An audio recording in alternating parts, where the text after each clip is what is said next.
بسم الله والحمد لله والصلاة والسلام على رسول الله وعلى آله وصحبه الفائزين برضا الله أما بعد. പ്രിയപ്പെട്ട സുഹൃത്തുക്കളെ, അസ്സലാമു അലൈക്കും വറഹ്മത്തുള്ളാഹി. കഴിഞ്ഞ ക്ലിപ്പിൽ നമ്മൾ കേട്ടത് ഫാത്തിഹയുടെ 5-ാമത്തെ ആയത്ത് ഇയ്യാക നഅ്ബുദു വ ഇയ്യാക നസ്തഈൻ എന്നതാണ്.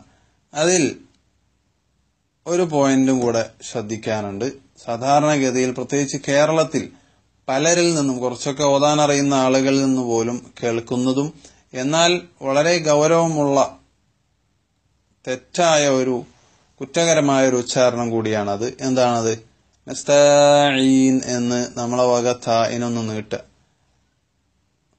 നമ്മൾ മനസ്സിലാക്കണം, ഹറക്കത്തുകൾക്ക് നിശ്ചിതമായ ടൈമുണ്ട്. അതിനേക്കാൾ കൂടിക്കഴിഞ്ഞാൽ മദ്ദക്ഷരം ഉണ്ടാവും. ഫത്ഹിനെ നീട്ടിയാൽ അലിഫ് ഉണ്ടാവും. ഉദാഹരണത്തിന് അൻഅംത അലൈഹിം നീട്ടിയാൽ അലിഫ് വന്നു. കസ്ർ റബ്ബി, അതാണ് കസ്ർ. അവിടെ നമ്മൾ ഒരൽപ്പം കൂടി അശ്രദ്ധമായി നീണ്ടുപോയാലോ റബ്ബീൽ എന്നായി. അപ്പൊ യാ ഉണ്ടായി. ലമ്മു അങ്ങനെ തന്നെ നഅ്ബുദു എന്നിങ്ങനെ അശ്രദ്ധമായി വിട്ടുകഴിഞ്ഞാൽ അത് വാവുണ്ടായി, മദ്ദക്ഷരമായ വാവുണ്ടായി. അതേപോലെ തന്നെ നസ്തഈൻ നമ്മളിപ്പോ പറയാൻ പോകുന്ന ആയത്തില് മുസ്തഖീം ഇങ്ങനെ ഒരു നീട്ടല് വ്യാപകമായി കേൾക്കുന്നുണ്ട്. അത് വലിയ തെറ്റാണ്. നമ്മൾ മുസ്ഹഫ് നോക്കിയാൽ താഇന് ശേഷം അലിഫില്ല. അപ്പൊ എങ്ങനെയാണോ നമ്മൾ തആല, അല്ലാഹു തആല എന്ന് പറയുമ്പോ താ കഴിഞ്ഞാൽ ഉടനെ ആ പറഞ്ഞതുപോലെ നസ്തഈൻ. ഇനി നമുക്ക് അടുത്ത ആയത്തിലേക്ക് വരാം. 6-ാമത്തെ ആയത്ത് ഇഹ്ദിന സിറാത്തൽ മുസ്തഖീം. ഇഹ്ദിന എന്നിടത്ത് നമ്മളൊരു കാര്യം ശ്രദ്ധിക്കണം. അവിടുത്തെ ഹംസ ഇയ്യാക പോലെ അല്ല, ചെറിയൊരു വ്യത്യാസമുണ്ട്. മുമ്പുള്ള പദത്തെ ചേർത്തി വായിക്കുമ്പോൾ വ്യത്യാസപ്പെടുന്നു. എന്നാൽ തുടങ്ങി വായിക്കുന്ന ആളെ സംബന്ധിച്ചിടത്തോളം എങ്ങനെയാണോ ഇയ്യാക ഈ കസ്റുള്ള ഹംസ ഉച്ചരിക്കുക, അതേപോലെ ഒരു വ്യത്യാസവുമില്ലാതെ ഇഹ്ദിന എന്ന് പറയണം. സാധാരണഗതിയിൽ ഗൾഫിൽ നിന്നൊക്കെ അച്ചടിക്കുന്ന മുസ്ഹഫുകളിൽ ഇതുപോലെ ഇഹ്ദിനന്റെ ഹംസ പോലെ ചേർത്തി വായിക്കുമ്പോൾ കളയപ്പെടേണ്ട ഹംസക്ക് ഹറക്കത്ത് ഇടുകയോ ഹംസയുടെ അടയാളം കൊടുക്കുകയോ ഇല്ല. അതിനൊക്കെ പുറമെ ആ ഹംസക്ക് മുകളിൽ ചെറിയൊരു സ്വാദ് ഇട്ടിട്ടുണ്ടാവും. ചെറിയൊരു സ്വാദാണത്. അത് നമ്മൾ മനസ്സിലാക്കണം. അങ്ങനത്തെ അടയാളം കൊടുക്കുന്നത് അതിന്റെ തൊട്ടു മുമ്പത്തെ പദവുമായി ഇതിനെ ചേർത്തി വായിക്കുമ്പോൾ ആ ഹംസ ഉച്ചരിക്കരുത്, നേരെ ഹായിലേക്ക് പോകണം. അത് ഇവിടെ മാത്രമല്ല, എല്ലാ അങ്ങനത്തെ വസ്ലിന്റെ ഹംസയുടെയും നിയമം അതാണ്. അപ്പൊ ഇവിടെ നസ്തഈനുഹ്ദിന എന്നാണ് ചേർത്തി വായിക്കേണ്ടത്. നസ്തഈനുഹ്ദിന. അതേ സമയത്ത് തുടങ്ങി വായിക്കുന്ന ആളെ സംബന്ധിച്ചിടത്തോളം ഇയ്യാക പോലെ തന്നെ ഇഹ്ദിന എന്നാണ് സിമ്പിളായിട്ട് ഉച്ചരിക്കേണ്ടത്. എന്നാൽ ധാരാളം ആളുകൾ അവിടെ ഹംസക്ക് സുക്കൂനായിട്ട് ഉച്ചരിക്കുന്നുണ്ട്. എങ്ങനെയാണ് സുക്കൂനാവല്? ഇഹ്ദിന സിറാത്തൽ. ഇഹ്ദിന എന്നത് ഹംസയാണല്ലോ. ആ ഹംസക്ക് സുക്കൂനാണ് നമ്മൾ ചെയ്തത് ഇഹ്ദിന എന്ന് പറയുമ്പോൾ. നമുക്കറിയാം, ഹംസക്ക് കസ്റിട്ടാൽ എന്നല്ല ഇ എന്നാണ്. ഇ ABCD എന്ന് പറയുന്നത് പോലെ ഇയ്യാക അതേപോലെ ഉച്ചരിച്ച് ശരിയാക്കണം. ഇഹ്ദിന. അത് കഴിഞ്ഞാൽ പിന്നെ സിമ്പിളായ ഒരു ഹ ആണ്. അവിടെ വലിയൊരു സ്വരത്തോടുകൂടി, വലിയ മുഴക്കത്തോടുകൂടി ഇഹ്ദിന എന്നൊരു ശബ്ദം വ്യാപകമായി കേൾക്കുന്നുണ്ട്. അതൊന്നും ശരിയല്ല. അറബിയിലെ ഹാഇന് അങ്ങനെ നമ്മൾ ഇംഗ്ലീഷിൽ ഹലോ എന്ന് പറയുന്ന വലിയ മുഴക്കത്തോടുകൂടിയുള്ള സ്വരം ഇല്ല. കിതാബിൽ പറയുന്നത് വളരെ ഖഫിയായ ഒരു അക്ഷരമാണ്. തർഖീഖ് നേർപ്പിച്ചു പറയേണ്ട അക്ഷരമാണ്. ഒരൽപ്പം കാറ്റ് തൊണ്ടയുടെ താഴെ അറ്റത്ത് നടത്തി കഴിഞ്ഞാൽ ഹ എന്നായി. അപ്പൊ ഇഹ്ദിന സിറാത്ത, ഇഹ്ദിന. അതേപോലെ ഹ എന്ന് പറയുന്ന അക്ഷരത്തിന്റെ ഒരു വിശേഷണമാണ് ശബ്ദം മഖ്റജിൽ നടക്കുക, ജറയാനു സൗത്ത്. അപ്പൊ പെട്ടെന്ന് പറഞ്ഞു പോകരുത്. എങ്ങനെ? ഇഹ്ദിന സിറാത്ത, ഇഹ്ദിന. ഹാഇനൊരൽപ്പം സമയം കൊടുക്കണം. എങ്ങനെ സമയം കൊടുക്കുക? ഇഹ്ദിന, ഇഹ്ദിന, ഇഹ്ദിന സിറാത്ത. ആ കാര്യം ശ്രദ്ധിക്കണം. ഈ ആയത്തിൽ നമുക്ക് 3 പദങ്ങളാണ് ഉള്ളത്. ഒന്ന് ഇഹ്ദിന, 2 അസ്സിറാത്ത, 3 അൽ മുസ്തഖീം. കൂട്ടി വായിക്കുമ്പോൾ രണ്ടാമത് പറഞ്ഞ 2 പദത്തിലുള്ള ഹംസകൾ കളയപ്പെടും.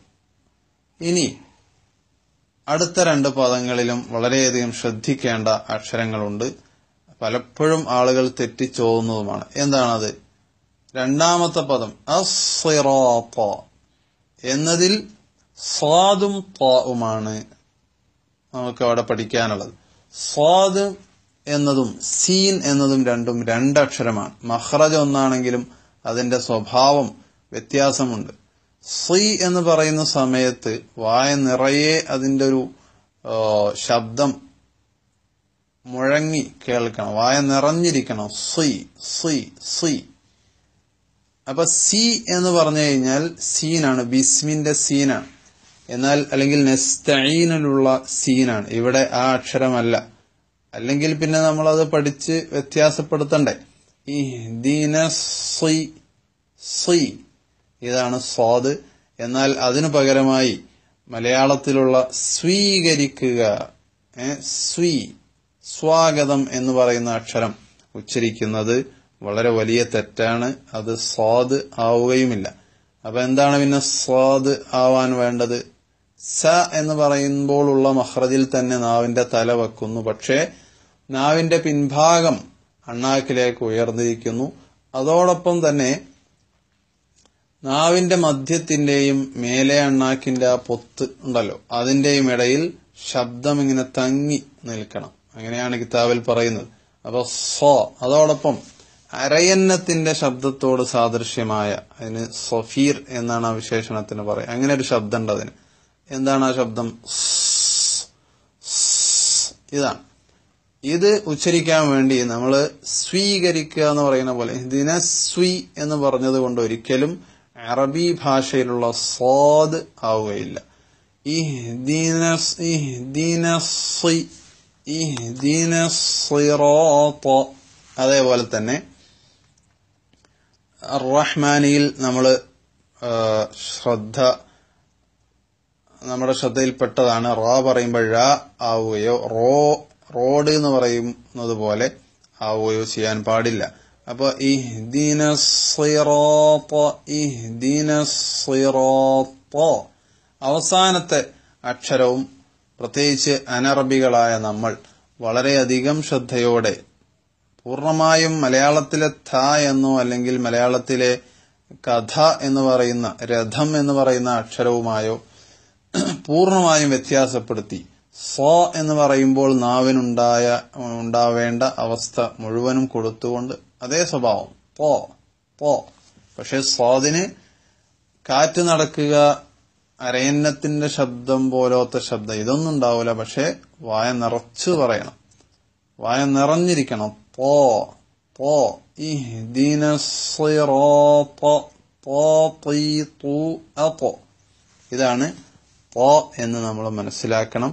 അതിന് പകരം നമ്മൾ ത്വ, ഷൈത്വാനി, സിറാത്വല്ലദീന. ത്വല്ല എന്ന് പറഞ്ഞാൽ അത് മലയാളത്തിലെ തൊലി എന്ന് പറയുന്ന അക്ഷരമാണ് തോ. ഇതല്ല, ഇത് തോ എന്നാണ്, ഫത്ഹാണ്. തോ സിറാത്ത. അപ്പൊ തോ അക്ഷരത്തിന്റെ ഉച്ചാരണം നമ്മൾ പഠിക്കണം, പരിശീലിക്കണം. അതോടൊപ്പം തന്നെ അതിന്റെ ഹറക്കത്ത് ഫത്ഹാണ്. ഫത്ഹ പറയുമ്പോൾ ത എന്ന് പറയുന്ന പോലെ തന്നെ ചുണ്ട് പിടിക്കണം.